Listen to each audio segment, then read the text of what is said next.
வணக்க மக்களே, நாம் இன்னைக்கு இந்த வீடியோவில் எதை பற்றி பார்க்க போகிறோன்னா, கடந்த 2018ஆம் ஆண்டு நடந்த ஒரு அமானுஷ்ய சம்பவத்தை பற்றி தாங்க நம்ம பார்க்க போகிறோம்.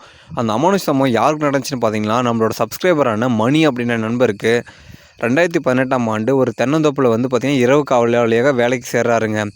திண்டுக்கல் டு பழனி போகிற இடத்துல இருக்கிற அந்த தென்னந்தோப்பில் வந்து பார்த்திங்கன்னா கிட்டத்தட்ட 6.5 ஏக்கருங்க. அது மிகப்பெரிய பெரிய தென்னந்தோப்புங்க. அது வந்து பார்த்திங்கன்னா பழனியை சேர்ந்தவர்கள் தாங்க வாங்கி விட்டுருக்காங்க. அங்கே வந்து பார்த்திங்கன்னா பார்த்துக்கிறதுக்கு வந்து ஒரு செக்யூரிட்டியாக வந்து மணியை வந்து தேர்ந்தெடுத்து வேலைக்கு பணியமர்த்தப்படுறாருங்க. அந்த தென்னந்தோப்பை பற்றி சொல்லணும் வந்து பார்த்திங்கன்னா கிட்டத்தட்ட 6.5 ஏக்கருங்க. அது முன்னாடியே சொல்லிட்டேன். அதில் வந்து பார்த்திங்கன்னா ஒரு 3 ஏக்கருக்கு வந்து பார்த்திங்கன்னா தென்னை மரங்கள் வந்து அதிகமாகவும், மற்ற ஒரு 1.5 ஏக்கருக்கு வந்து புதிதாக வைக்கப்பட்டுள்ள தென்னஞ்செடிகளை வந்து பார்த்துக்கிறது தாங்க முக்கியமாகவே ஒரு பணியமர்த்தப்பட்டிருக்காரு. அதில் வந்து பார்த்திங்கன்னா ஒரு 3 கிணறு இருக்குதுங்க. அதில் வந்து 2 கிணத்துல மட்டும் தண்ணி இருக்குது. 3வது கிணறு வந்து பார்த்திங்கன்னா மொட்டை கிணறுன்னு சொல்லுவாங்க. தண்ணி இல்லாமல் வறண்டு போன கிணறுங்க. மீதி இருக்கிற இடத்துல வந்து பார்த்திங்கன்னா ஒரு ஓட்டு வீடு இருக்குதுங்க. அதில் தான் வந்து பார்த்திங்கன்னா அது வந்து பூர்வீகமாக வந்திருக்காங்க. அது வந்து ஏதோ ஒரு காரணத்துக்காக கம்மி ரேட்டுக்கு போகுதுன்னு சொல்லிட்டு பழனியை சேர்ந்தவர்கள் வந்து பார்த்திங்கன்னா அந்த இடத்த வந்து வாங்கிட்டாங்க. அந்த ஓட்டு வீட்டில் வந்து தான் பார்த்திங்கன்னா இரவு காவலாளியான மணியை வந்து இங்கேயே தங்கிக்க சொல்கிறாருங்க அந்த ஓட்டு வீட்டிலே. இவர் வந்து பார்த்திங்கன்னா பகல் டைம் அந்த தென்னந்தோப்புலேருந்து ஒரு 10 கிலோமீட்டர் தாங்க வீடு. அதனால வந்து பார்த்திங்கன்னா பகல் டைமில் வந்து அப்பப்போ அவங்க வீட்டுக்கு போயிட்டு வந்துடுவாருங்க. ஏன்னா வந்து பார்த்திங்கன்னா இவருக்கு இன்னும் மேரேஜ் ஆகலை. அவங்க வீட்டில் வந்து அப்பா அம்மா மட்டும்தான் இருக்காங்க. இவர் வந்து பார்த்திங்கன்னா வந்து ஒரு 6ஆம் கிளாஸ் தாங்க படிச்சிருக்காரு. அதனால் எங்கேயும் வேலை தேட முடியலைங்க. இங்கேயே வந்து பார்த்திங்கன்னா கிட்டத்தட்ட 18,000 ரூபாய் சம்பளன்றதுனால அவர் வந்து பார்த்திங்கன்னா இந்த தென்னந்தோப்புக்கு வந்து இரவு காவலாளியாக சேர்ந்துக்கிறாருங்க. பகல் டைமில் வந்து பார்த்திங்கன்னா மதியம் வரையும் அங்கே இருந்துட்டு மதியத்துக்கெல்லாம் வீட்டுக்கு போயிட்டு அப்புறம் நைட்டு வந்து ஒரு 6 மணிக்கு மேலே வருவாருங்க.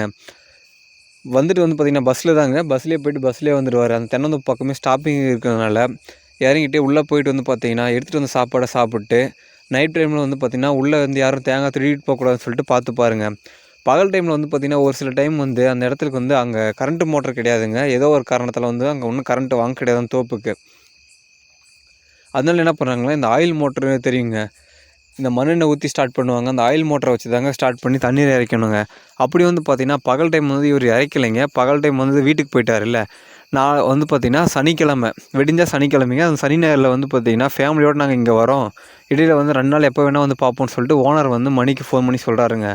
உடனே அவர் என்ன பண்ணுறாருன்னு பார்த்திங்கன்னா, சரி நாளைக்கு வந்து பார்த்தாலும் தண்ணி பாய்க்கலன்னு சொல்லிட்டு ஓனர் கேட்பாருன்னு சொல்லிட்டு நம்ம நைட்டு பாய்ச்சிடலான்னு சொல்லிட்டு அவசரமாக வந்து ஒரு 7 மணிக்கு மேலே போயிட்டு என்ன பண்ணுறாருன்னா, அந்த அவர் தங்கிட்டு இருக்கிற இடத்துலேருந்து பார்த்திங்கன்னா ஒரு 200 மீட்டருக்கு அந்த பக்கம் வந்து ஒரு கிணறு இருக்குங்க. அந்த கிணத்துல போயிட்டு தண்ணீர் எடுத்து விட்றாருங்க.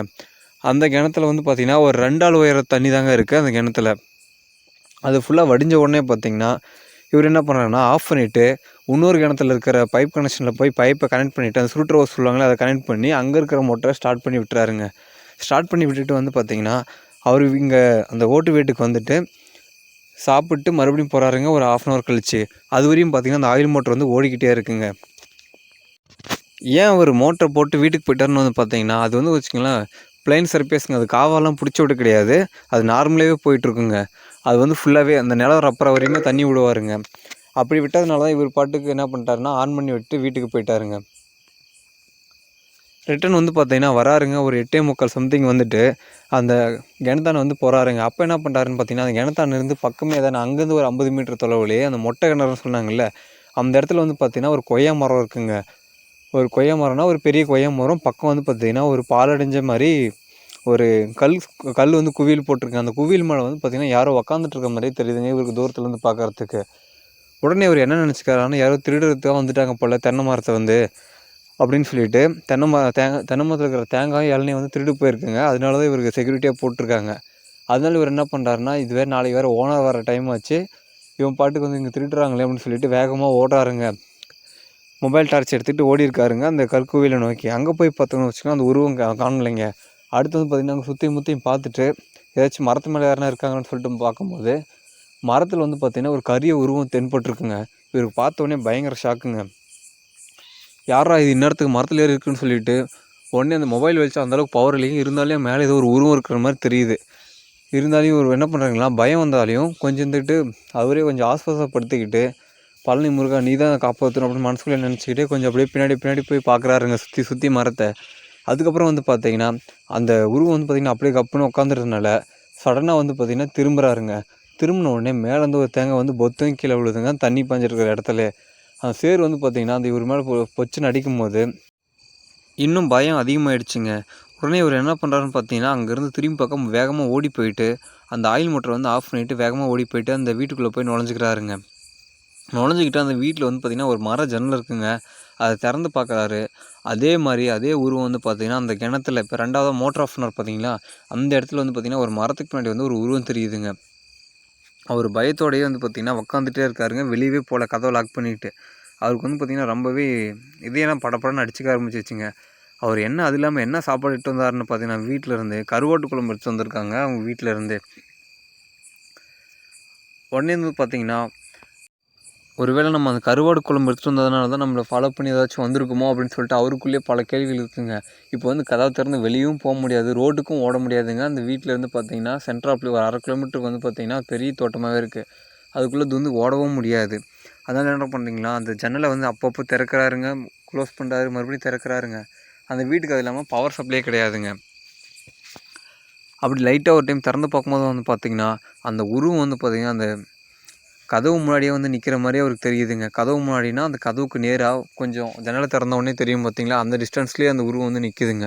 அதை பார்த்த உடனே இவருக்கு பயங்கர ஷாக்குங்க. அந்த உருவம் எப்படி பார்த்திங்கன்னா, ஒரு 3 அடியிலேயே ரொம்பவே குள்ளையாக ஒரு கரிய உருவமாக தென்படுத்துங்க. அவர் பார்த்த உடனே வந்து பார்த்திங்கன்னா கை காலெல்லாம் ரொம்பவே நடுங்க ஆரம்பிச்சிருச்சுங்க. அவர் எப்படியாவது காப்பாற்றிடணும் கடவுளே, பழனி ஆண்டவா அப்படின்னு சொல்லிட்டு ஜன்னலை க்ளோஸ் பண்ணிக்கிட்டு என்ன பண்ணுறாருன்னா, கதவை வந்து போய்ட்டுங்கன்னா கதவை முட்டு கொடுத்துட்டு உட்காந்துக்கிறாருங்க. உள்ளே வந்து பார்த்திங்கன்னா ஒரு 2 உரமூட்டு இருக்குங்க, தேங்காய் மரத்துக்கு போட வேண்டியது. அந்த 2 உரமூட்டையெல்லாம் இழுத்துட்டு வந்து அந்த கதவை சாத்தி வச்சுட்டு கதவை வந்து திறக்கவே முடியாத மாதிரி உள்ளவே பயத்துலேயே உட்காந்துட்டு இருக்காருங்க. சாமி பேரை சொல்லிக்கிட்டு மனசுக்குள்ளே எல்லாம் சொல்லிக்கிட்டு. அப்போ வந்து பார்த்திங்கன்னா வெளியே எட்டி பார்க்குறாருங்க, அந்த உருவம் கிடைக்கல. மறுபடியும் வந்து பார்த்திங்கன்னா ஒரு ஜன்னலை திறக்கலான்னு போகும்போது ஜன்னல் முன்னாடியே வந்து அந்த உருவம் நிற்கிதுங்க. அதை பார்த்த உடனே இவர் வந்து அலறிறாருங்க பயத்தில் உடனே. அதுக்கப்புறம் பார்த்திங்கன்னா அப்படியே ஜன்னலுக்குள்ளே அந்த அலறிட்டு என்ன பண்ணுறாருன்னு ஓடி போயிட்டு அந்த கதவனை போய் வைக்கிறாருங்க. அப்புறம் அப்படியே இப்படி மயக்கம் போட்டாரா என்னன்னு தெரியலையாங்க, அவருக்கே ஒன்றும் தெரியலையாங்க. அந்த உருவத்தை பார்த்தது மட்டும் தான் ஞாபகம் இருக்குது. காலையில் எழுந்து பார்த்தா வெடிஞ்சிருச்சு அப்படின்னு உடனே என்ன பண்ணுறாருங்க, அந்த வெடிஞ்சப்புறம் கூட வெளியே போகிறது பயம் இல்லைங்க. அப்புறம் தைரியத்தை வரவழைச்சிக்கிட்டு என்ன பண்ணுறான்னு பார்த்தீங்கன்னா, 2 மூட்டையும் இழுத்து விட்டு கதவை திறந்த உடனே கதவுக்குள்ளே க்ளோஸ் பண்ணலையாங்க. அவர் வச்சு செருப்பு கூட போடாமல் அப்படி எடுத்திருக்காருங்க. வேகமாக ஓடி போயிட்டு அந்த ரோடு கிராஸ் பண்ணி ஒரு டீ கடை இருந்திருக்குங்க. அங்கே போயிட்டு போன உடனே எல்லாம் நடந்ததெல்லாம் சொல்லியிருக்காருங்க. உடனே அந்த டீ கடைக்காரர் வந்து என்ன சொல்கிறாருன்னு பார்த்தீங்கன்னா, என்னப்பா இதெல்லாம் தெரிஞ்சு தான் நீ வேலைக்கு வந்துருக்குன்னு பார்த்தா உனக்கு எதுவுமே தெரியாதா, உனக்கு யாரும் சொல்லலையான்னு சொல்லி சொல்கிறாருங்க. உடனே வந்துட்டு அவர் என்ன சொல்கிறாருன்னு பார்த்தீங்கன்னா, என்னண்ணா சொல்கிறீங்க அப்படின்னு கேட்கும்போது, இது மாதிரிப்பா இந்த இடத்துல வந்து பார்த்தீங்கன்னா ஒரு இதுக்கு முன்னாடி இருந்த தென்னந்தோப்பு ஓனர் வந்து பார்த்தீங்கன்னா, அவரும் வந்து பார்த்தீங்கன்னா திண்டுக்கல்லுங்க. அவர் வந்து பார்த்தீங்கன்னா லீவ் டைமில் வந்து அவங்க ஃபேமிலியை கூப்பிட்டு வந்து இங்கே தான் அந்த ஓட்டு வீட்டில் தான் ஸ்டே பண்ணிட்டு போவாருங்களாம். அப்படி இருக்கும்போது அந்த ஓனருக்கு வந்து பார்த்திங்கன்னா ஒரு தங்கச்சி இருந்திருக்குங்க. அந்த தங்கச்சி வந்து பார்த்திங்கன்னா வேறு சமுதாயத்தை சார்ந்த ஒரு பையனை வந்து லவ் பண்ணாங்கன்னு சொல்லிட்டு அவங்க அண்ணனே வந்து பார்த்திங்கன்னா குடும்பமே வந்து சேர்ந்து அந்த பொண்ணை வந்து பார்த்திங்கன்னா அந்த கிணத்துல தள்ளி கொன்றுருக்காங்க. அப்படி கொன்னுட்டு பழி என்ன சொல்லியிருக்காங்கன்னு பார்த்தீங்கன்னா, தற்கொலை பண்ணிக்கிட்டா, என்ன பிரச்சனையே தெரியல, ஏதோ காதல் தோல்வியால் தற்கொலை பண்ணிக்கிட்டான்னு சொல்லிட்டு ஊரை நம்ப வச்சுட்டு இருக்கிறாங்க. அதுக்கப்புறம் வந்து பார்த்திங்கன்னா அதுக்கப்புறம் ஒரு 2-3 வருடம் கழித்து மறுபடியும் ஒரு வருடம் கழித்து அவங்க தோட்டத்துக்கே வரலையாங்க. அதுக்கப்புறம் வந்து பார்த்திங்கன்னா தோட்டத்துக்கெல்லாம் வரும்போது நிறைய அமானுஷம் வந்து நடக்கிறதாகவும், அது இல்லாமல் அவங்க தூங்கும்போது வந்து பார்த்திங்கன்னா அந்த ஓட்டு மேலே யாரும் நடக்கிறதாகவும், அந்த கதவை தட்டுறது, ஜன்னலை திடீர்னு ஏதோ திறக்கும்போது முன்னாடி வந்து உருவம் நிற்கிறதுன்னு சொல்லிட்டு பயமுறுத்திருக்காங்க. அந்த வீட்டுக்குள்ளே ஏன் அதால் வர முடியலன்னு பார்த்தீங்கன்னா, வீட்டுக்குள்ளே வந்து பார்த்திங்கன்னா ஒரு வீட்டுக்குள்ளே அந்த மாந்திரிக தகடு இருந்ததுனால தாங்க அந்த வீட்டுக்குள்ளே அந்த அமானுஷ சக்தியால் உள்ளே வர முடியல. உடனே அவர் என்ன பண்ணுறாருன்னு பார்த்தீங்கன்னா, அந்த டீ கடைக்காரர்கிட்டே அடுத்து என்ன நடந்துச்சுன்னு கேட்கும்போது, இந்த மாதிரி தொடர்ந்து அவங்களுக்கு வந்து இது மாதிரி அமானுஷ பிரச்சனைலாம் வந்திருக்கு தம்பி அப்படின்னும் போது, ஆனால் உங்களுக்கு எப்படின்னா தெரியும்னு கேட்கும்போது, நான் வந்து இங்கேருந்து ஒரு 2 கிலோமீட்டர் கிராமம்ப்பா, எங்கள் ஊரில் வந்து பார்த்தீங்கன்னா ஒரு குறி சொல்லக்கூடிய ஒரு நபர் இருக்கார், அவர்கிட்ட தான் வந்து இந்த விஷயம் வந்துச்சு, அவர் மூலியமாக தான் எனக்கு வந்தது, அவர் வந்து எனக்கு வந்து பெரியப்பா முறை ஆகுது, அவர் வந்து இந்த மாதிரி சொல்லிக்கிட்டு அங்கேயே கடை வச்சுருக்க, ஏதாச்சும் நம்ம ஊருக்காரங்க வந்து போயிட்டு அங்கே வேலைக்கு என்ன சேர்ந்தால் கொஞ்சம் சொல்லிட்டு தரலாம் அப்படின்னு சொல்லிட்டு, நீ வந்து புது ஆளுன்றதுனால நான் எதுவுமே சொல்லலப்பா, ஒரு இல்லைன்னா தெரிஞ்சு தான் இருந்திருப்பு போல், அது இல்லாமல் நீ ரெகுலராக வந்துட்டு இருந்தேன், எப்பயுமே இதுக்கு முன்னாடி வேலைக்கு வந்தவங்களாம் பார்த்தீங்கன்னா 1 நாள் 2 நாளே ஓடிடுவாங்களாங்க. இவர் தான் இடையில வந்து பார்த்தீங்கன்னா லைட்டாக சரக்கெல்லாம் போட்டு தூங்கிறதுனால இவருக்கு எதுவுமே தெரியாமல் இருந்திருக்குங்க. நைட் டைமில் போயிட்டு அந்த தோட்டத்துக்கு போனப்போ தாங்க இந்த விஷயமே தெரிஞ்சிருக்கு.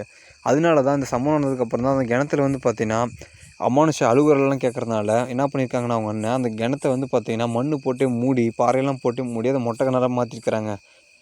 அதுக்கப்புறம் பார்த்தீங்கன்னா அந்த கொய்யா மரம்னு சொன்னோம் பார்த்தீங்கன்னா, அந்த கொய்யா மரத்தில் வந்து பார்த்தீங்கன்னா அந்த கொய்யா மரத்துக்குள்ள தான் அந்த பெண்மணி வந்து புதைச்சிக்கிறதாகவும், அதனால தான் அந்த கற்குழியில் வந்து குமிச்சு விட்ருக்கிறதாகவும் அந்த பணத்து மேலே அப்படின்னு சொல்லியிருக்காருங்க. உடனே அவர் என்ன நினச்சிருக்காருன்னா, ஃபோன் பண்ணி அந்த ஓனருக்கு வந்து இனிமேட்டு நான் வேலைக்கு வரமாட்டேன் அப்படின்னு சொல்லிட்டு அவர்கிட்டயே சொல்லிடுறாருங்க. இது வந்து அவருக்கும் தெரியுமாங்க, இது மாதிரி அமானுஷம் நடக்குதுன்னு தெரியுமாங்க. ஆனால் அவருக்கு வந்து என்னென்னு பார்த்தீங்கன்னா, நிலம் வந்து கம்மி ரேட்டு கிடைக்குது, நம்மளாம் இங்கே வந்து எப்பயுமே வந்து பார்த்துக்கவா போகிறோம் அப்படின்னு சொல்லிட்டு தான் இவர் வாங்கி விட்டுருக்காருங்க. அதுக்கப்புறம் வந்து பார்த்திங்கன்னா, அந்த தோட்டத்துக்கு வந்து யாருமே செக்யூரிட்டி வேலைக்கு வரலையாங்க. இவர் வந்து அப்பப்போ போய் என்ன பண்ணுறதுன்னா, அந்த வழியில் அதுக்கப்புறம் பழனிக்கு வந்து இவருக்கு ஒரு கடையில் வந்து வேலை கிடச்சிருச்சாங்க. அப்படி போகும்போது வரும்போது எப்போயாச்சும் ஒரு டைம் அந்த டீ கடையில் இருக்கிற அண்ணனை பார்த்து பேசிட்டு போகிறது வழக்கமாங்க. அவர் தான் சொன்னாங்களா, நீ போனதுக்கப்புறம் எந்த ஒரு செக்யூரிட்டியுமே வரலப்பா, இடையில் வந்தவங்க 2 பேருமே போயிட்டாங்க. அதுக்கப்புறம் வந்து ஒரு குடும்பம் வந்துச்சாங்க. அந்த குடும்பம் வந்து தங்கி அடுத்த நாளே வந்துட்டு நான் இங்கே இருக்க மாட்டேன்னு சொல்லிட்டு கிளம்பி போயிட்டாங்க அப்படின்னு சொல்லியிருக்காருங்க. 2018ஆம் ஆண்டு நடந்த சம்பவம் வந்து பார்த்திங்கன்னா, இன்ன வரையுமே என்னால் மறக்க முடியல அப்படின்னு சொல்லிட்டு நம்மளுக்கு வந்து பார்த்திங்கன்னா வாட்ஸ்அப் பண்ணியிருக்காருங்க.